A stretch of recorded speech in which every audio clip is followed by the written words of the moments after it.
এই বাছুরটি 3 দিন আগে অধিক পরিমাণে ভুসি খেয়েছিল, যার কারণে এটির বদহজম হয়, পেট ফাঁপা হয়।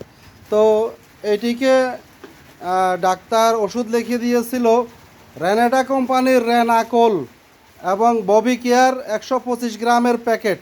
তো ডাক্তার দেখেন কি ওষুধ দিয়েছে, ওষুধের দোকানদার কি ওষুধ দিয়েছে। এই যে রেনাকেলফি, রেনাকেলফি হলো ক্যালসিয়াম। তো রেনাকেলফি আর রেনাকোল কি এক ওষুধ হলো? আর পাশাপাশি ডাক্তার লেগেছে ববি কেয়ার 125 গ্রামের প্যাকেট লেগেছে 4/1 সকালে, 4/1 বিকেলে।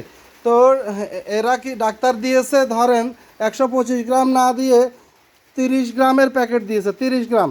তাহলে গরুর মালিক খাইয়েছে 4/1 সকালে, 4/1 বিকেলে। তাহলে 130 গ্রামের যদি সে প্যাকেটটা দিত, 125 গ্রামের প্যাকেটটা দিলে সে এক বেলায় প্রায় 30 গ্রাম করে পেত। কিন্তু এই 30 গ্রাম দেওয়ার কারণে সে এক বেলায় মাত্র 7 গ্রাম করে পেয়েছে। এখন গরুটির খুবই খারাপ অবস্থা, এটি মারা যাওয়ার অবস্থায় আছে। তো এটার দায় দায়িত্ব কে নিবে বলেন? এই যে ওষুধ দোকানদার না বুঝে না শুনে ওষুধ দিয়ে দেয়, এটা কি ঠিক কিনা আপনারাই বলেন।